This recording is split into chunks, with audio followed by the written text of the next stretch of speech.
walk away from a multiple seven-figure business? Because this girl did that. And now she's back, which means we get to analyze why she left in the first place, what she's going to do differently, and what we can take away from her experience. Vanessa Lau's story is one that so many entrepreneurs can relate to, pushing for success, hitting every milestone, only to realize somewhere along the way that they've kind of lost themselves. But her journey back to herself, that's where the real magic is. And that's what we're going to be discussing today.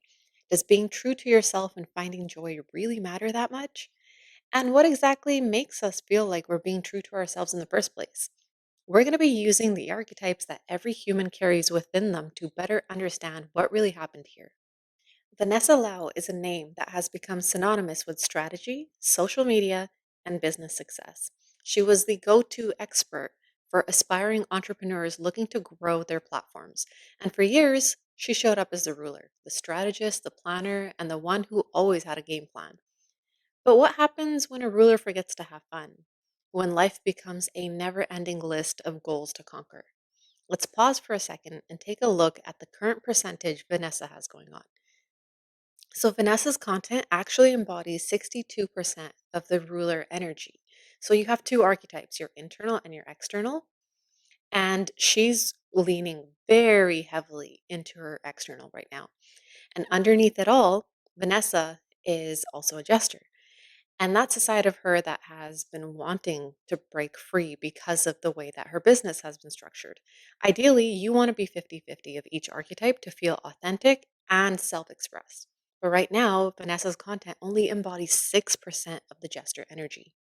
Let's do a little walkthrough of what the ruler energy feels like so you can have a vision and a feeling of what it's like to interact with a ruler.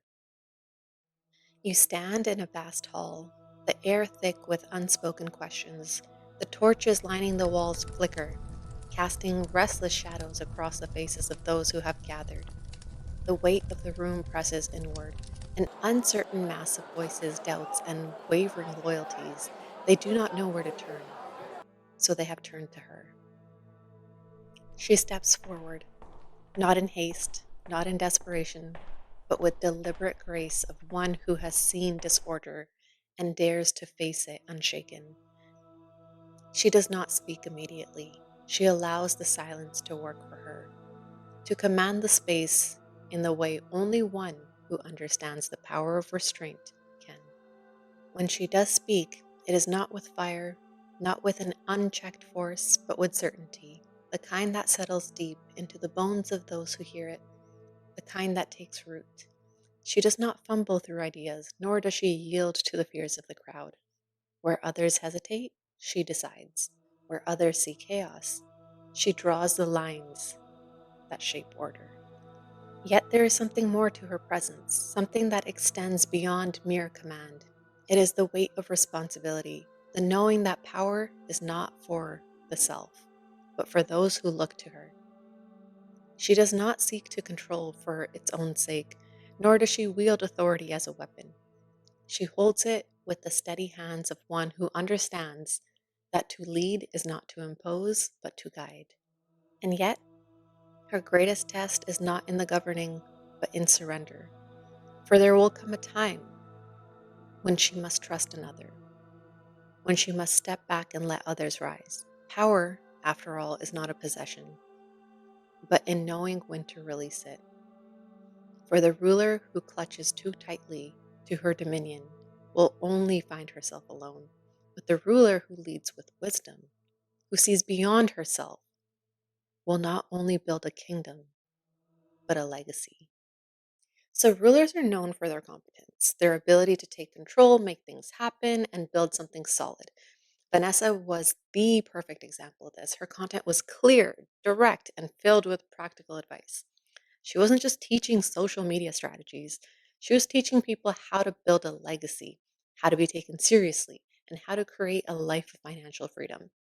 And truly, she was great at it. People trusted her because she wasn't just some out of touch executive. She was someone who had walked the path herself. She made business feel accessible. But behind the scenes, something just wasn't right. Because while the ruler thrives on achievement, the jester thrives on joy. And for Vanessa, that joy was fading.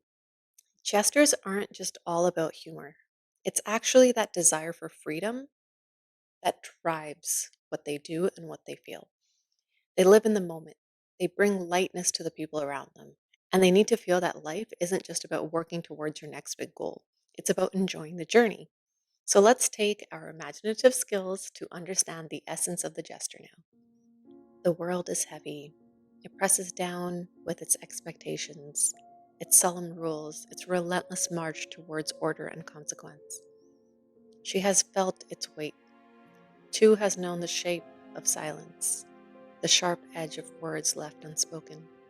But she has long since learned that to carry it all is to sink beneath it. And she was never meant to sink. So she watches, eyes sharp, heart quick.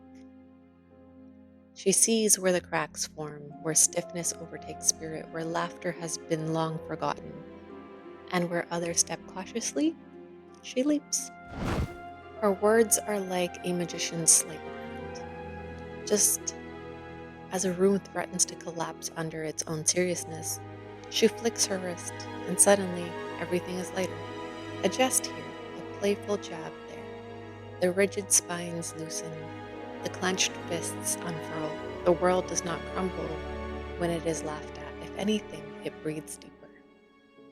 She does not laugh because she does not feel. No, she laughs because it feels all too much, because the world, with all of its weight and wounding, is still full of things that shimmer if you know where to look. And she has always known where to look. But even as she brings levity to others, there's a quiet knowing beneath it all. She has spent her life searching, not just for those who will laugh, but for those who understand why laughter matters, who recognize that sometimes laughter is not mere amusement, but a bridge between despair and hope, that sometimes it is the only thing standing between us and the dark. And so she keeps going, not because she must, but because she cannot bear to see a world where light has been forgotten. So, what's the problem here for Vanessa? Well, one huge factor is the fact that the ruler and the jester just don't always get along. One craves structure, and the other wants to be spontaneous. And when the ruler takes over completely, the jester is suffocated. And that's basically what happened to Vanessa. She built an empire, but she lost the spark until one day she decided to burn it all down. She walked away, and and she came back when she was ready, ready to create something that felt more like her. And you can see it. She's finally starting to cater to her joy. It's a little bit. It's showing up though. You see it in that playful type of content that actually does really well for her. So you're probably wondering, how can Vanessa incorporate more of her gesture and balance her archetypes within her strategy consciously? Or maybe Vanessa, you've landed on this video. As you know, the ruler in you builds its empire, but it's the gesture that keeps it alive. So, some things that you can focus on are, you can continue telling everything as it is, but you can just make it more playful here and there. You can say what everyone's thinking, but won't say out loud. You can add in that little hint of irony, exaggeration, or a well timed pause, like how you probably would while you're talking to someone who truly gets you. And you can also call out the awkward, the obvious, and the elephant in the room, and just have some inside jokes with your audience. You have the freedom to flip back and forth between serious and silly. That contrast is everything within you. So you can take a very deep, complicated idea and explain it like you're telling a wild story to a friend, or you could just be very intentional and create playful, goofy content that attracts people. And then you can also keep your very informative professional side of you the way that you normally keep it, and just balance out that type of content that you're putting out. Just remember, without the jester, leadership becomes rigid. And without the ruler, you're just going to lack that structure that you inherently desire and people love and recognize you for. So the magic is within their union. So Vanessa's journey doesn't just stop there. She's stepping into a new chapter, one that brings both business and joy together with her partner, Leon. She's launching a boba company. Now, what's interesting here is that they have a very unique archetypal dynamic. While Vanessa is the internal jester with an external ruler, Leon is the opposite. He's an external jester with an internal caregiver. That means they both share the love for fun and connection, but in completely different ways. For Vanessa, having fun was something that she had to relearn. For Leon, fun is his natural state. He can bring lightness into any situation, and Vanessa may have deeply admired that, perhaps even wished that she could embody that side of herself more freely. But here's the beautiful thing, they balance each other out. While Vanessa's ruler ensures that their business runs smoothly, Leon's caregiver nature makes sure that they nurture their relationship and the community that they're building. And let's just talk about boba for a second because this business choice, it just makes so much sense. Boba isn't just a drink, it's a shared experience. It's all about connection. It's about taking a break from the grind and enjoying a moment with the people that you love. It's exactly the kind of venture that aligns with their shared jester archetype.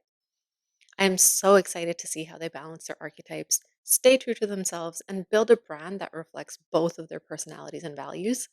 If their journey has shown us anything, it's that you don't have to choose between fun and structure. You can build something great and enjoy the process. Vanessa's journey is a reminder that success is not just about climbing higher, it's about making sure that the life that you're building actually feels good to live. And as you can see, your archetypes are a huge part of that. So I'm going to be continuing on with my creator audit journey. So if there's someone that you really, really want me to analyze, make sure to leave a comment below and I will look into that. Until next time.